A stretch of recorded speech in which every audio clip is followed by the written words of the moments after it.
ধূপগুড়ির পুরসভা এলাকার 11 নম্বর ওয়ার্ডে অবস্থিত ঘোষপাড়া জুনিয়র হাই স্কুল এখন গভীর সংকটে। একমাত্র শিক্ষকের অকাল প্রয়াণ এবং গ্রুপ ডি কর্মীর চাকরি চলে যাওয়ার কারণে স্কুল চালানো নিয়েই এখন বড়সড় প্রশ্ন উঠেছে। এই জুনিয়র হাই স্কুলে বর্তমানে মাত্র 7 জন পড়ুয়া রয়েছে। স্কুলটি এতদিন একমাত্র শিক্ষক এবং গ্রুপ ডি কর্মীর সাহায্যেই চলছিল, কিন্তু কিছুদিন আগে স্কুলের ভারপ্রাপ্ত শিক্ষকের মৃত্যু হয়।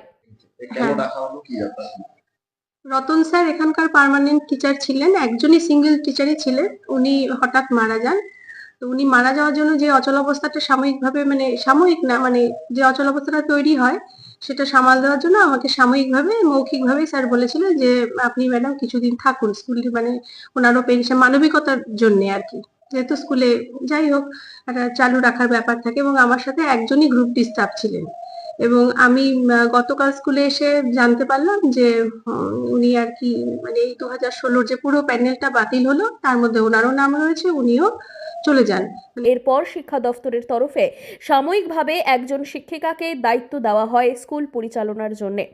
কিন্তু বৃহস্পতিবার সুপ্রিম কোর্টের রায়ে চাকরি হারান গ্রুপ ডি কর্মী অমল মণ্ডল। ফলে বর্তমানে স্কুলের খাতায় কলমে কোনো স্থায়ী শিক্ষক কিংবা কর্মীই নেই। স্কুলের ভারপ্রাপ্ত শিক্ষিকার কথায় অস্থায়ীভাবে চাকরি পেয়েছি, কিন্তু এখনও পুরো স্কুল চালানোর দায়িত্ব একা বহন করা কঠিন হয়ে দাঁড়িয়েছে। স্থায়ী শিক্ষক না থাকায় পড়ুয়াদের ভবিষ্যৎও অনিশ্চিত। আমি অফিসিয়াল কাগজপত্র আমি নিজেই বুঝে উঠতে পারিনি। আমি একদম নতুন এসেছি, তো এতটা আমার কাছে নলেজ নেই। তাহলে এই পরিস্থিতি যদি স্কুল থাকে তাহলে ভবিষ্যতে বাচ্চাগুলোর ভবিষ্যৎ তো অন্ধকারে উঠবে। হ্যাঁ, যদি কোনো শিক্ষকও নেই, পার্শ্ব শিক্ষকও নেই কোনো, মানে নিশ্চয়ই সেটা তো আমরাও খুব চিন্তিত। দেখি উপরি মহল থেকে কি ভাবা হয়। মানে গতকালের এই বিষয়টা কিভাবে দেখছেন একজন শিক্ষিকা হিসেবে, যে গতকালের যে রায় হয়েছে তারপরে অনেকে হতাশায় এটা ভুগছে? আমাদের শিক্ষক কুলের জন্য একটা অন্ধকার দিন। আমরা আম এইরকম একটা পরিস্থিতির শিকার হবো কোনোদিনও আমরা ভাবিনি। আমাদের আমরা শিক্ষা দান করতে এসেছি, সেই জায়গাটা আমাদের বিঘ্নিত হচ্ছে।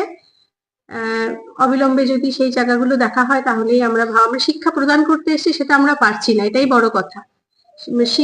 শিক্ষার্থী নেই কেন সেটাও একটু খতিয়ে যেন দেখা হয়।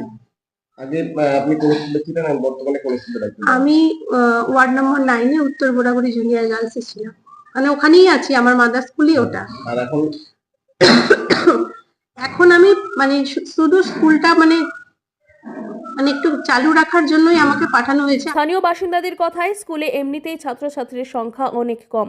এখন শিক্ষক এবং কর্মী না থাকায় স্কুলের ভবিষ্যৎ কার্যতই অনিশ্চিত। সরকার দ্রুত ব্যবস্থা না নিলে হয়তো স্কুল বন্ধ হয়ে যাবে। এলাকাবাসীর দাবি, অবিলম্বে একজন স্থায়ী শিক্ষক কর্মী নিয়োগ করা হোক, যাতে পড়ুয়াদের পড়াশোনা অন্তত চালিয়ে যাওয়া সম্ভব হয়। এই সংকট থেকে মুক্তি পেতে শিক্ষা দফতরের হস্তক্ষেপ এখন তাই শুধু সময়ের অপেক্ষা।